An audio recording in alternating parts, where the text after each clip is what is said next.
Try not to smush him, because I don't want to. What is it? It's a bug. He said pieces. Yeah, but He said too many pieces.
Grab my snacks, man. Still need my gavel, though.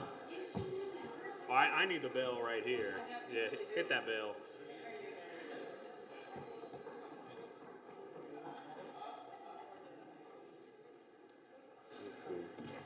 Let's see. That's the only power left. I need that. I need the gavel. I still need the gavel. I haven't seen that yet. And I need the buzzer right here. Do my own buzzer. All right, we'll be in Genesis chapter 37. Genesis, hopefully we'll get through 37 and 38 today. That's the plan. We're kind of starting really the last major division or section of Genesis. If you, I kind of divide Genesis into three major sections. You have that Genesis 1 through 11, which was covered, thousands of years of history, all from creation all the way through right up to Abraham. So the real beginnings right there. Well, then we slowed down a lot, chapter 12, and covered Abraham, Isaac, and kind of the beginning of Jacob's life here up till about from chapter 12 through 36. And then this last section really obviously hones in more on Joseph and the brothers from 37 through 50, and really covers a smaller section of time. So if you want to quick, easy division of Genesis, well, we're in the last third of it here. And I say Joseph, we typically, obviously he's going to be one of the main characters from 37 on, because we follow him into Egypt and everything. But hopefully we can kind of see why we take some of these side trips, especially with Judah here in chapter 38. We'll see Judah is going to be, I think, a more prominent role in these last chapters than we tend to remember. We tend to think we know Joseph, we know his whole story, how he rises to second in command in Egypt, but Judah pops up a lot more. I think we kind of see them as almost as a contrast, and if you're wondering why, hopefully we can kind of look down the road. Well, the tribe of Judah is going to be pretty prominent in the rest of the Bible story, and it's through his tribe and his lineage that the kings and Christ himself would come. So obviously he's an important tribe, and of course the tribe Joseph. We don't really call it the tribe of Joseph later on, but it's Ephraim and Manasseh, and his descendants will also be prominent and kind of ahead of the brothers in a lot of ways. So I think that's why we see these two as the main as two of the main characters in this coming story. And of course Jacob's still around. We're not done with him yet. But if you look at chapter 37 in verse 1, we have one of those kind of breaks that we've talked about before. Jacob lived in the land of his father's sojournings in the land of Canaan. These are the generations of Jacob. So typically when we've seen that phrase, these are the generations of Adam, or these are the generations of Terah, or these are the generations of Abraham or Isaac, whoever it is, that's usually kind of the end of their main section. So obviously Jacob's been the main character for the last several chapters. Well, now it's going to pass down to his, not that he's gone completely, but the main focus will be on his descendants. The generations of Jacob is usually what that means. And we get a little timestamp here. Joseph, being 17 years old, was pasturing the flock with his brothers. If you remember, Jacob and his family left Laban after Joseph was born. So that was kind of obviously Joseph was Rachel's first son. So that was a lot of the reason that he was, waiting, wanted to make sure he was tied to Rachel more than just in marriage, but with a child as well. So at that point, that's when he leaves Laban and comes back to the land of Canaan. And we've seen other stuff happen since then, all of that stuff in Shechem with two of the brothers and all that drama. So there's been a lot happening, but it's only been about 17 years at this point, assuming Joseph was born and they left and he was still and he was still pretty young at that point. So 17 years most back in the land of Canaan here at this point. And he was a boy with the sons of Bilhah and Zilpah, his father's wives, and brought a bad report of them to their father. This statement, do you have any comments, notes? You know, what does it say about that bad report? Any thoughts on that? I've seen some commentaries that this is, you can take Joseph two ways. Obviously, he's a pretty great character, at least compared to many of the others we've seen so far. He's held pretty up there. But this wording right there, the word bad report, is typically, at least in other places in the Bible, kind of a much more negative. Not just he was doing his job and that the other brothers were acting out and he just told them about it. That word is kind of more maligning and a little more negative than we might see just with the bad report. Kind of more along those lines, yeah. Not just he did a good job by reporting these wicked brothers. It was more that tattletaling, hey, look what they did, and it puts Joseph in a little more negative light than we might see. So that's one thing. Again, all of these characters, Joseph is one that's kind of trickier because we don't have. You kind of have to read between the lines, but he's not perfect as well. He's pretty good for the most part. He's got a lot of good things going for him, but I don't think he's completely perfect in any way. Especially, we'll see here coming up. He's tattletaling a little bit, maybe on the brothers. Going to be a little braggy when it comes to his dreams here in a minute. He's got some issues as well. And of course, the main issue is verse 3. Now, Israel loved Joseph more than any other of his sons because he was the son of his old age, and he made him a robe of many colors. Obviously, that's probably the most famous part about Joseph is that robe of many colors. Even some debate as to the meaning of that one. Is it many colors or is it a robe of longer sleeves is another kind of translation or thought about that. Either way, what's the meaning behind this robe? What's the point of that robe? Whether it's colors or long sleeves. Favoritism. Partiality by Jacob, which is ironic because, think about where Jacob came from, right? I mean, his parents, Isaac and Rebekah, had their favorites between Jacob and Esau. And how'd that turn out?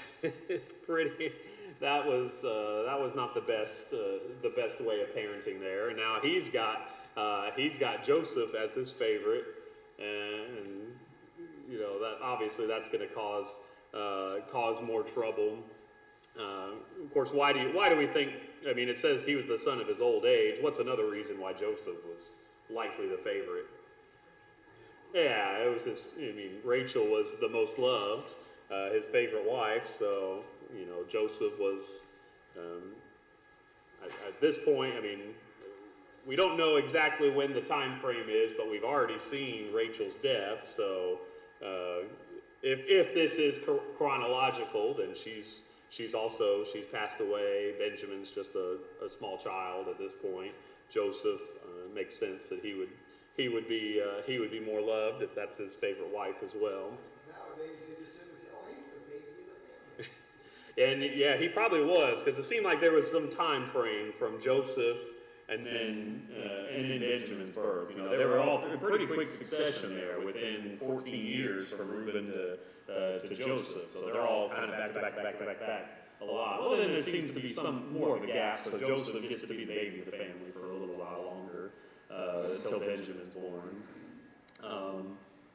When his brothers, verse 4, when his brothers saw that their father loved him more than all his brothers, they hated him. So Jacob's going to love him more than the others, and then the brothers hated him and could not even speak peacefully to him. This, to me, just the language here, I mean, they hating him, can't even talk to him. I mean, yeah, most of us have siblings, and you know, you've had those moments where you don't get along, but I can't even imagine this level of hatred that they're going to show. I mean, honestly, to me, that points to, you know, Joseph being a little more of a brat than we give him credit for too. Because I mean, if he's just the favorite, well, if he's a good kid, you're not going to hate him that much. But if he's a favorite and he's a little braggy and he's you know, kind of a little you know, one of those characters, we've all seen people like that, then that I can see why that hatred gets taken up a notch here, to the point where they can't even speak peacefully to him, and to the point where they're willing to, I mean, completely kill him.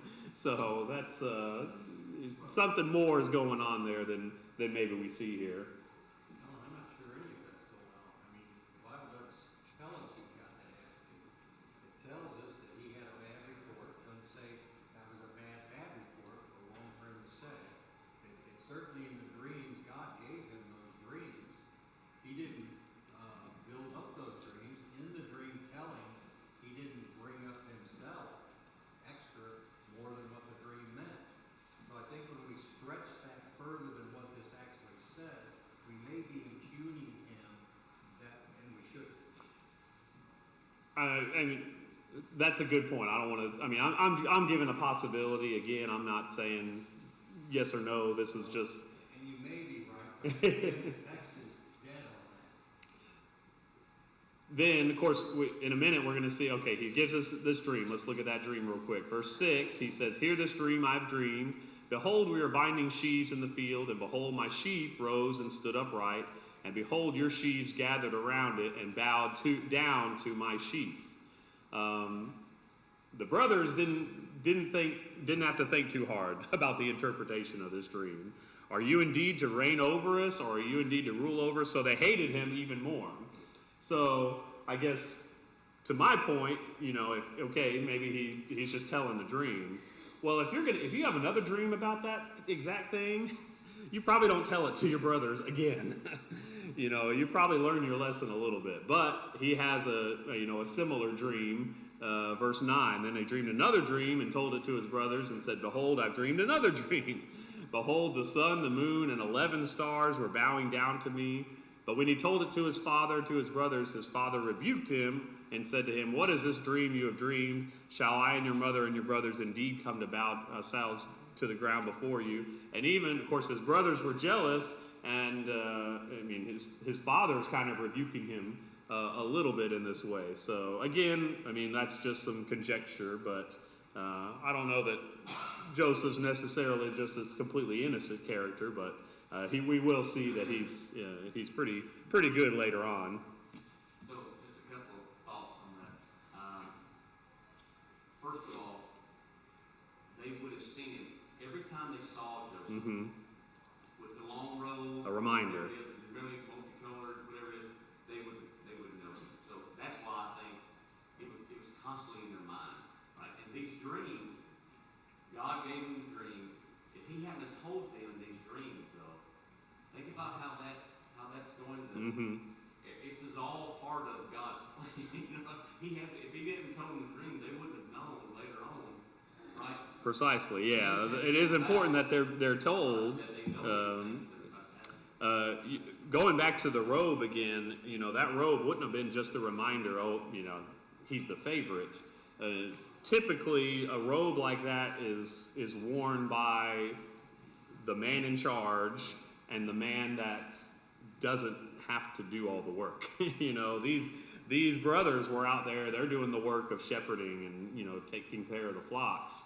That would have been a reminder too that, okay, we're out here kind of doing the servant's work, and Joseph is the one, he gets to be the manager, right? And you know, that's always tough enough when you see someone not doing the work and, you know, the others having to do the work. But when you factor in that he's this youngest child and of course the favorite as well, if you would think, you know, normally you would think, oh, it'd be one of the older ones that's in charge, but it's this younger boy that's put in charge of, by this point, I mean, Reuben, his oldest brother, likely about 14 years older than him, or less. So if he's 17, Reuben's 31. All the other brothers are in their 20s, 30, early 30s. I mean, they're men. And Joseph, he's right on the cusp here, boy to man, but he's definitely younger than these full-grown men that have children at this point, and wives and families, probably in some fashion. So obviously, lots to delve into there, but you can see why there's so much butting of heads between the two. Another thing I want us to notice in this section of Genesis is there's so many instances of twos happening. We've got the two dreams here. Later on, we've got going to have the two dreams of Pharaoh. We're going to have the two dreams of the baker and the butler. Even so, we've seen twins happening with Jacob and Esau. We're going to see twins here in the next chapter. There's just a lot of doublings in this section. And even Joseph mentions when he's talking to Pharaoh later on about the two dreams, what does he say about the doubling of them? It's confirming, yeah. So that's usually confirming something. You say it once, okay. You say it twice, that's pretty well set in stone. Verse 12. Let's get on now. His brothers went to pasture their father's flock near Shechem. So remind me, what happened in Shechem again? What did we see with the sister? Yeah, that was the whole Dinah episode. She was out, seeing the other women of the land, and got in trouble with the prince there of Shechem, and all that drama happened. And then what did we saw? Simeon and Levi, two of her older brothers. What did they do? Wiped out the whole city, right? So killed them all. So it's interesting that they're back in the area of Shechem. Of course, they had bought property there, so that makes a little sense. But it's interesting. This can't have been too many years after that episode. So interesting place to be. If you remember when the trouble happened in Shechem, well then when Jacob moved down toward Bethel, I think that was where he was supposed to end up. He was supposed to return to, and things seemed to settle down. So their location is kind of suspect here. Bad things seem like they're happening in and around Shechem here, and just that name popping up again is kind of a warning, I think. Verse 13, and Israel said to Joseph, Are not your brothers pasturing the flock at Shechem? Come, I will send you to them. Again, the brothers are out doing the work. Joseph's back at home, right? He's whatever he's doing, managing, organizing. He gets to stay home. The brothers are out with the flocks here. Come, I'll send them to you. And he said to him, Here I am. So he said to him, Go now, see if it is well with your brothers and with the flock, and bring me word. So he sent him from the valley of Hebron, and he came to Shechem. And a man found him wandering in the fields. The man asked him, What are you seeking? I'm seeking my brothers, he said. Tell me, please, where are they pasturing the flock? And the man said, They have gone away, for I heard them say, Let us go to Dothan. So Joseph went after his brothers and found them at Dothan. Let's see, he said he came from the Hebron area, so that's way down, right at the bottom there, about parallel with the Dead Sea. Of course, you pass up through Bethlehem and Jerusalem, through Bethel, and then Shechem's right there about middle, and notice Dothan's a little bit higher. So pretty much they've gone, the length of the promised land there, just about. We're looking at, that's probably a good 40, 50 miles, 60 miles trip. So a couple days journey. They're pretty far enough away that, probably Jacob hadn't heard what's going on with them in a good while. So the reason why he's sending them back up to that area. That would have been, if you know anything about your Israel geography, that southern area like Jerusalem down to Hebron, a little more rocky, a little more wildernessy, and then once you get up to that northern area, very, fertile, green valleys, flat, lots of good pasture land up there. So it makes sense they're up there in that area with their sheep. The brothers, verse 18, they saw him from afar, and before he came near to them, they conspired against him to kill him. I mean, again, it just seems crazy to me. Like, okay, you hate him, you don't get along, you don't like, but obviously we've seen at least two of the brothers willing to just massacre an entire town. So these brothers, I don't know if they were the ringleaders of this or not, Simeon and Levi, but clearly they're not the anomaly. I mean, the rest of these brothers, just by seeing him coming, which remember, they could, you see someone from afar, you don't know who it is, but if he's got this, special robe, you know exactly who he is before you can even pick out his face. They taunt him, verse 19, here comes the dreamer. Come now, let us kill him and throw him into one of the pits. Then we will say that a fierce animal has devoured him, and we will see what will become of his dreams. But we've got one holdout here. But when Reuben heard it, he rescued him out of their hands, saying, let us not take his life. Reuben said to them, shed no blood, throw him into this pit here in the wilderness, but do not lay a hand on him, that he might rescue him out of their hand to restore to his father. So remember, Reuben's the oldest. Why do you think? Does he just have a kind heart, and he's like, oh, we don't want to kill him. Let's just throw him in the pit. He'll rescue him later. Is that coming from a good place, you think? We got one little blurb about Reuben a couple chapters ago. You remember what he did? Yeah, he went into one of the concubines, his father's concubines, I think Bilhah, if I remember. So, and Jacob found out of it's one verse. Jacob found out about it, and that was about it. That's all we knew about it. So, what's Reuben? What do we think Reuben's status is in the family right now? Not normal. Probably not. Being the firstborn, you get more, a lot important. That's what's fun with this is, Reuben should be the man in charge, should be the one that's, that the brothers look up to. He's the oldest, and I mean, especially he's the oldest of Leah's children, which the first four were Leah's children, so they're all full siblings.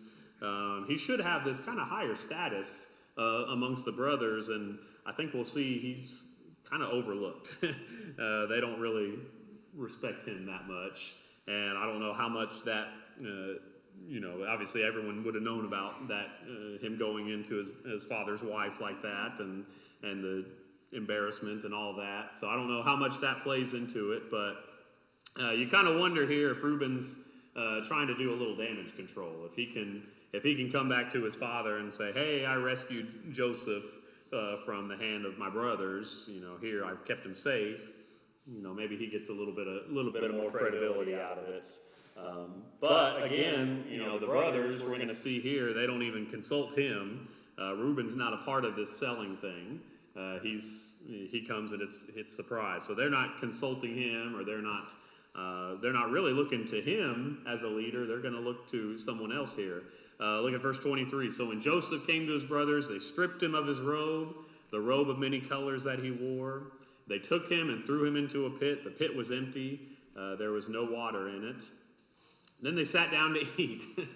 That one kind of made me chuckle. They're gonna, planning to kill the boy. Okay, well at least we'll strip him, throw him in the pit. I would assume he's down there, yelling for some help the whole time, and they're just sitting listening to him, and they're just sat down to eat. They're gonna have a meal. Just the callousness and the hatred. Yeah, I mean, if you can't even speak peacefully to him and you're willing to kill him, then he's stuck in a pit yelling for help. I guess that makes sense. You can just sit down and eat and tune them out a little bit. And here comes their plan gets to change a little bit. Here come the Ishmaelites from Gilead with their camels bearing gum, balm, myrrh, on their way to carry it down to Egypt. Then Judah said to his brothers, "What profit is it if we kill our brother and conceal his blood? Come, let us sell him to the Ishmaelites, and let not our hand be upon him, for he is our brother, our own flesh." And his brothers listened to him. Interesting there, they didn't really listen to, I guess they listened to Reuben a little bit. They haven't killed him yet, but I don't know if they saw through Reuben's plan or what, but they just kind of ignored him. He's not even there. They're listening to Judah here, which is interesting. Judah was the fourth. So Reuben, Simeon, Levi, and Judah. And of course, we're going to see him a lot more. He was the fourth born, but seems to be more of a leader of the group. Then Midianite traders passed by, and they drew Joseph up and lifted him out of the pit, sold him to the Ishmaelites for 20 shekels of silver, and they took Joseph to Egypt. And then here comes Reuben. Reuben returned to the pit and saw that Joseph was not in the pit. He tore his clothes and returned to his brothers and said, "The boy is gone, and where shall I go?" Then they took Joseph's robe. If you remember, they kind of had this plan anyway. They were going to kill him and, pretend, tear his robe and pretend like he was gored by a lion or something. They sent the robe of many colors and brought it to their father and said, "This we have found. Please identify whether it is your son's robe or not." I mean, again, another statement just dripping with callousness, "Oh, we found this robe. Is it your son? Is this evidence that your son died?" Not my brother or our brother, but your son. I think that's also telling. Of course, he identified it. Obviously, it was a unique robe of some sort. "It is my son's robe. A fierce animal has devoured him. Joseph is without doubt torn to pieces." Then Jacob tore his garments and put sackcloth on his loins and mourned for his son many days. All his sons and all his daughters rose up to comfort him, but he refused to be comforted and said, "No, I shall go down to Sheol to my son mourning." Thus his father wept for him. Meanwhile, the Midianites had sold him in Egypt to Potiphar, an officer of Pharaoh, the captain of the guard. Again, remember that time frame. This can't have been too many years. I mean, maybe 10 years, 12 years or something. Obviously, with less than 17 years of Rachel's death as well. So could have been even closer. So if their goal was to gain favor with the father, it didn't work. Doesn't seem like it, yeah. Well, that was Reuben's goal, but his plan was to bring Joseph back alive. Well, now, I guess maybe part of the plan was maybe if we get rid of Joseph, he'll at least not have this one favorite. We can, spread it out a little bit or something. But yes. I think there's a couple of things associated with this. With a family this big and the imperfections of every person, and every person has imperfections, there's always going to be some strife. Yeah. There's always going to but the person that, when I read through this, that I really think about the most is, where is Jacob in all this? Because the person who should have been seeing a lot of this going on in his family seems to be totally detached from it. And other than concerned about the one son, seemingly, everything else seems to be detached, and that's kind of telling on his. And how many times has Jacob just very detached, very passive. The whole thing with Reuben, took his concubine from him. That's a blatant, I'm trying to take over the family kind of move. We think forward to Absalom doing the same thing to David, taking his father's concubines in front of everybody. That was a power play right there, and he just kind of, took note of it, I guess. And even, Joseph's, having these dreams, he kind of rebukes them a little bit, but doesn't really do anything about it, just kind of whatever, Jacob just always seems to be this, passive character, I guess, thinking back to the episode with Dinah in Shechem. She's violated by this prince, and he just kind of, takes note of it, and then it's the brothers that end up doing something about it.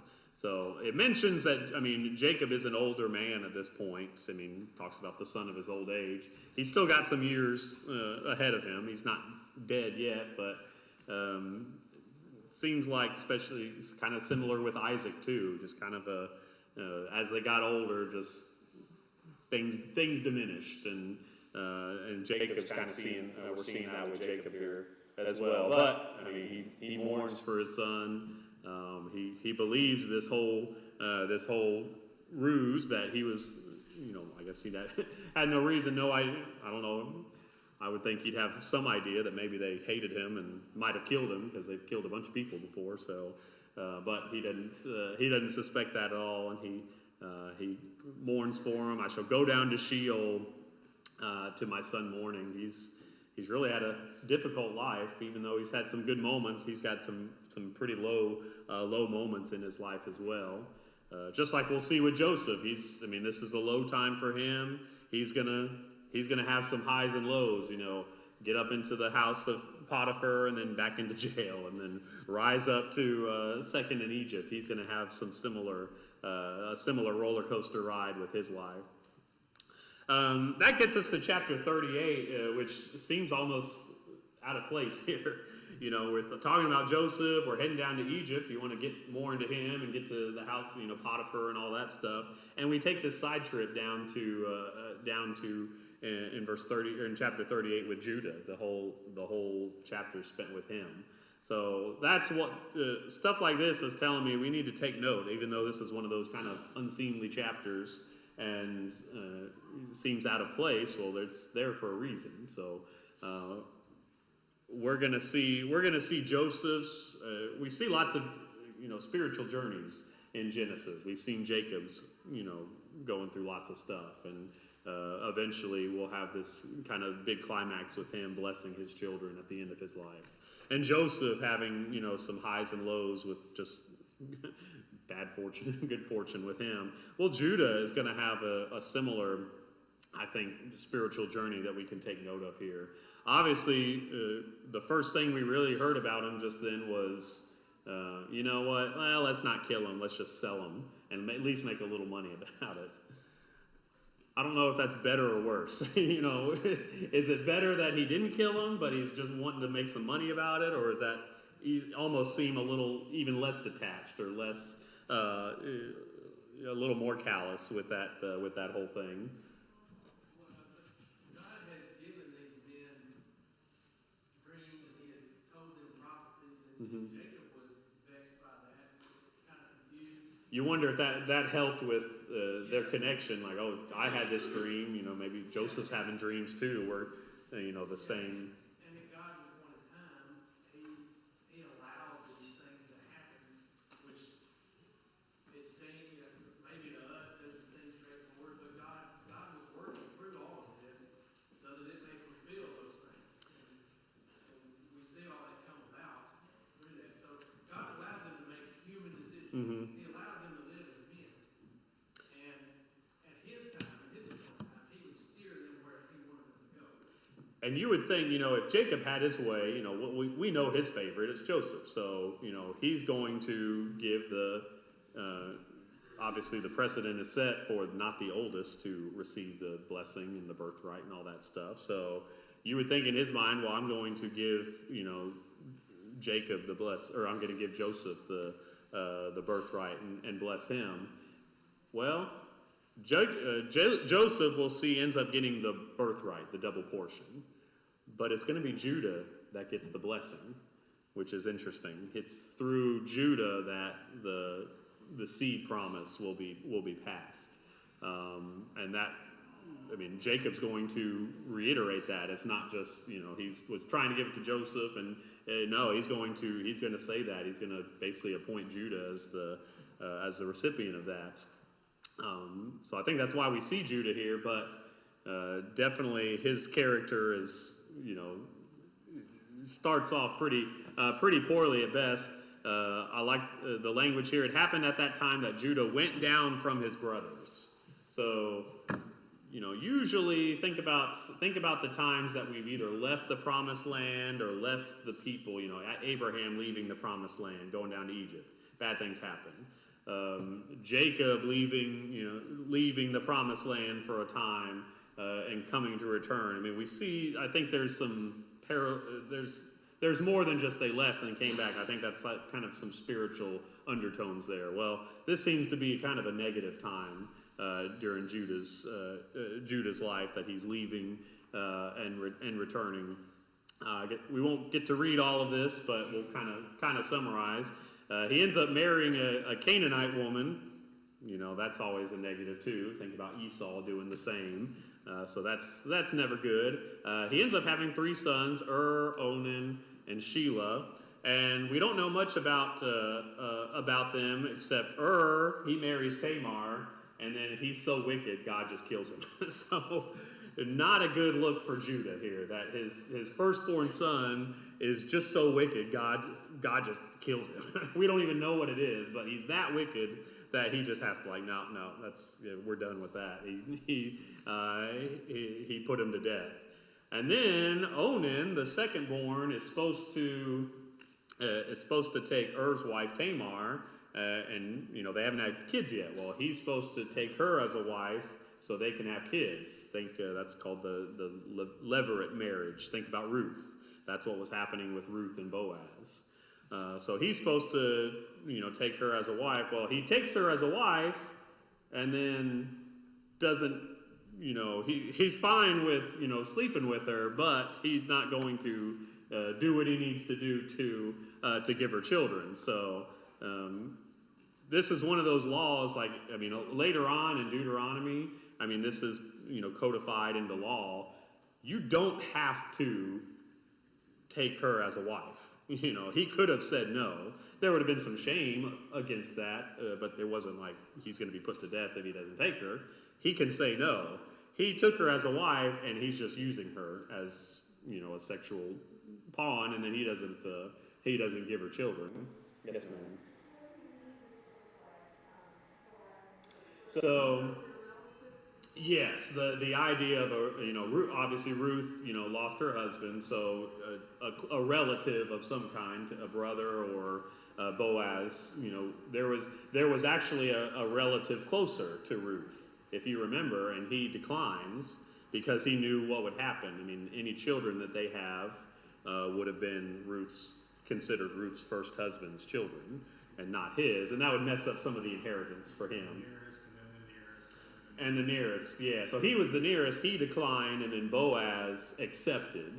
And it's kind of interesting too, because we forget about Ruth's first husband's name. We just remember Ruth and Boaz. So because he accepted, it's that line continues to go through Boaz. We remember his name. So Onan, he accepted, but he did not want to lose that inheritance. He didn't want his firstborn son to be considered Er's. So that's why he did what he did. And that was wicked in the sight of the Lord as well. So he put him to death. So the first 2 of Judah's sons are put to death for their wickedness. So not the best family dynamic here. I don't know if having Canaanite moms and being associated with them would have been a part of that. But there's that 3rd son, and notice what I highlighted there in verse 11. He feared that he would die like his brothers, so Judah's gonna keep that 3rd son away from Tamar. I think he might be thinking she's a little she's bad luck or something. But I guess kind of getting to the end here, we'll see that Tamar she figures out a way to kind of trick Judah a little bit. Yes, sir. I think what you said about Judah right there shows his lack for following God. Yeah. Because he's relying on his own understanding. Instead of going to the Lord to ask. Oh yeah, you don't see. None of that happens. You don't see any sort of going to the Lord. Eventually, of course, if you read through the story, Judah ends up impregnating Tamar. had her veil on, so he didn't know who it was, but he is the one that fulfills what he was supposed to by kind of being tricked about that.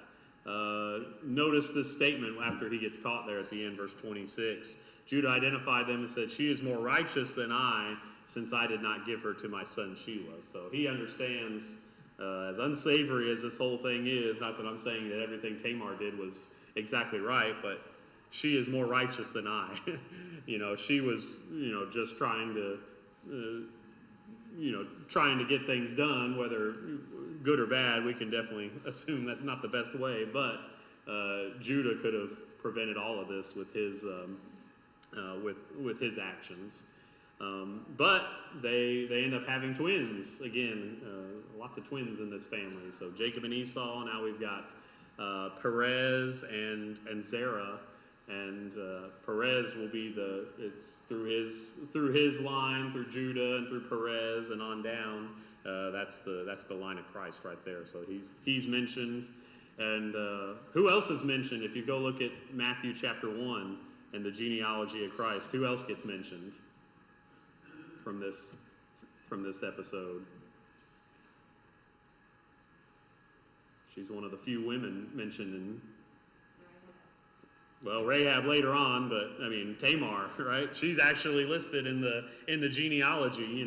Of the a few, not too many women get mentioned there, but it's Rahab, Ruth, Bathsheba, and Tamar. So she's listed in the genealogy of Christ right there. All right, so again, that was a little sidetrack for Judah, but we're going to get back to Joseph here the rest of the time. But consider that why we took that, and when Judah pops up again, consider his story, how it began here, and how it's going. All right, we'll get to chapter 39 next Sunday.